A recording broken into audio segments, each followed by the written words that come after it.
जय माता की। आज इस वीडियो में बात करेंगे जिन भी लोगों के खाने में बाल लगातार आते रहते हैं या कभी कभी, तो इसका अर्थ क्या होता है, ये किस बात का संकेत होता है, और ये भी जानेंगे कि चीज़ों का अपने हाथ से बार बार गिरने का क्या अर्थ होता है, जैसे नमक का गिरना, तेल का गिरना, खाने का गिरना। अब बात करते हैं जिन लोगों के खाने में बाल आते हैं, उस चीज़ को नज़रअंदाज नहीं करना चाहिए। ज्योतिष शास्त्र और वास्तु शास्त्र में इसे बहुत अशुभ माना जाता है।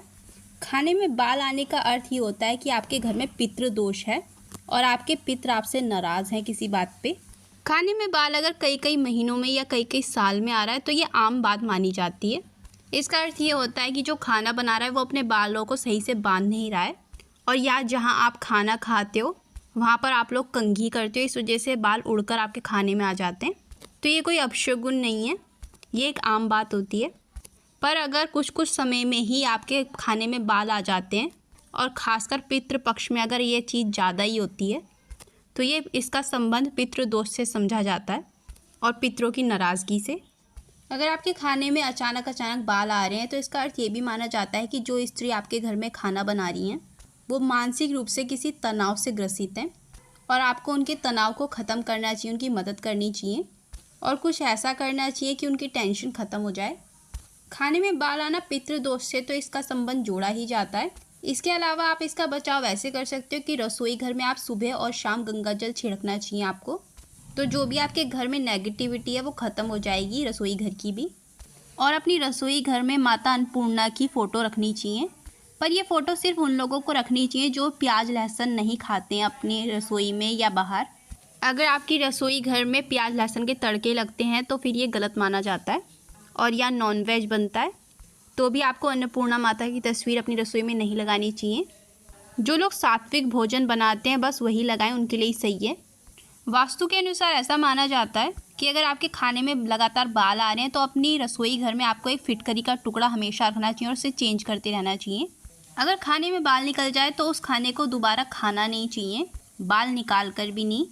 और ऐसा भी नहीं करना चाहिए कि बाल वाले खाने को आप किसी जानवर को दे दो या पक्षी को, क्योंकि अगर आप ऐसा करते हो तो आप उनका नुकसान करते हो।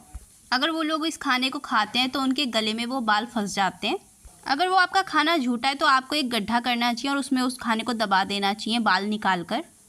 पर अगर आपने उस खाने को झूठा ही नहीं किया, आपको शुरुआत में ही बाल निकल गया, तो फिर आपको अच्छे से देखना चाहिए कि एक बाल से दूसरा बाल तो नहीं है, उसे अच्छे से चेक करके तभी जानवरों को देना चाहिए बाल निकाल कर।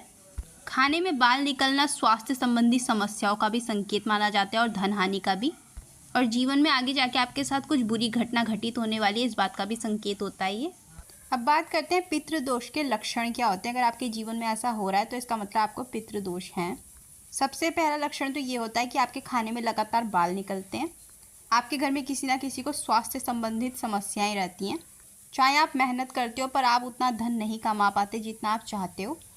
आपके घर में जो मैरिड कपल होते हैं वो अपनी संतान चाहते तो हैं पर उसमें बाधाएं आती रहती हैं, और अगर जैसे तैसे संतान हो भी जाए तो उसमें कोई किसी तरह की कोई कमी होती है, या जन्म के तुरंत बाद ही उस संतान की मृत्यु हो जाती है, ऐसा देखा जाता है।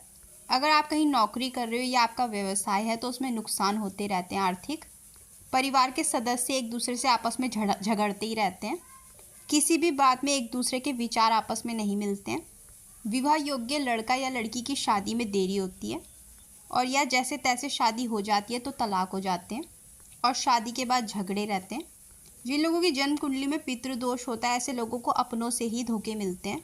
जीवन में कई तरह के मांगलिक कार्यों में बाधाएं आती हैं।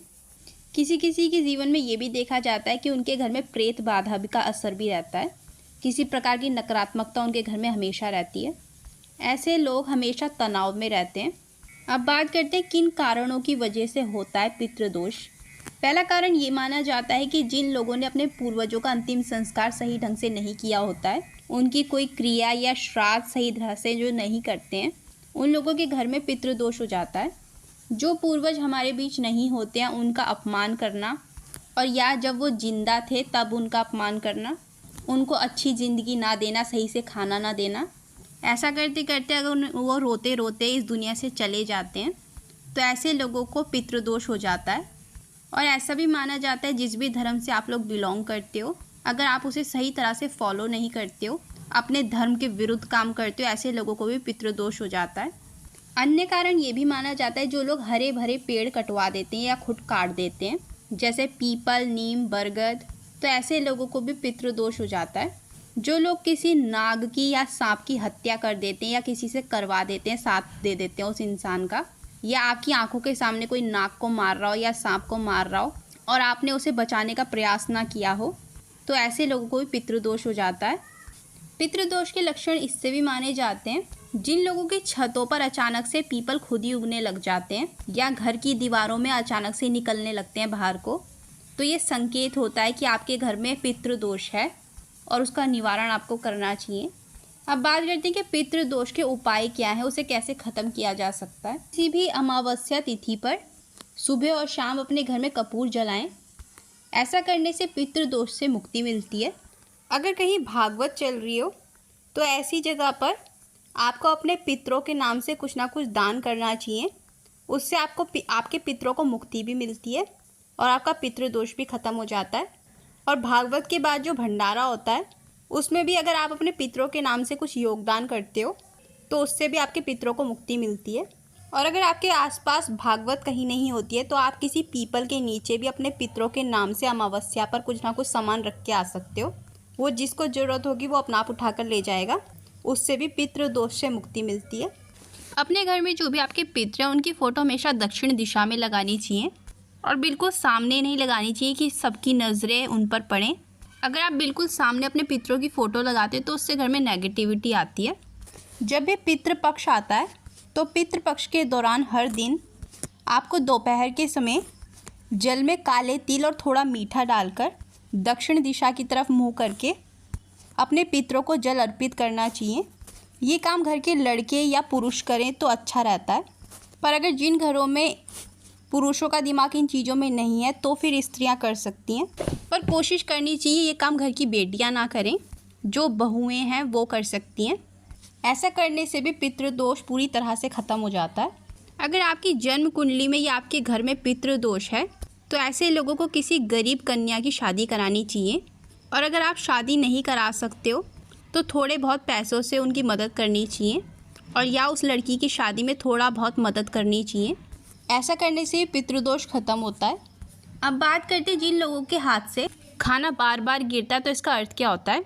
इसका अर्थ अधिकतर लोग ये मानते हैं कि घर में मेहमान आने वाले हैं, पर शकुन शास्त्र में इसे अपशगुन माना जाता है कि आपके घर में दरिद्रता का वास होने का संकेत माना जाता है। इसका अर्थ ये भी माना जाता है कि आपकी रसोई घर में वास्तु दोष है। ऐसा माना जाता है कि अगर आप रोटी बना रहे हो और रोटी बनाते बनाते आटे की लोई अगर हाथों से गिर जाती है तो इसका अर्थ अशुभ नहीं माना जाता। इसका अर्थ ये होता है कि आपके घर में बहुत जल्द कोई मेहमान आने वाले हैं। और उसी प्रकार अगर आप रोटी बना रहे हो और रोटी बार बार मुड़ रही है तो भी इसका मतलब ये होता है कि आपके घर में मेहमान आने वाले हैं। अब जानते हैं कि अगर आपके हाथ से नमक गिर जाता है तो इसका अर्थ क्या होता है। इसका संबंध शुक्र ग्रह और चंद्रमा ग्रह से होता है। इसका अर्थ ये होता है कि आपका शुक्र और चंद्रमा कमज़ोर है और जो लोग मैरिड हैं उनकी मैरिड लाइफ में कुछ ना कुछ डिस्टर्बेंस होने वाली है।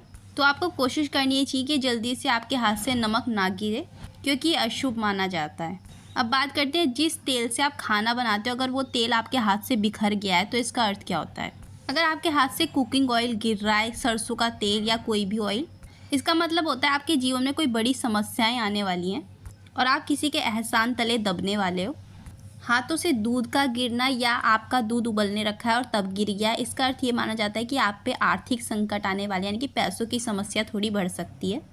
जिन लोगों के हाथ से काली मिर्च बहुत ज़्यादा गिरती है, इसका अर्थ ये होता है कि जो आपके दिल के बहुत करीब है उनके साथ आपके रिश्ते ख़राब होने वाले हैं बहुत जल्दी।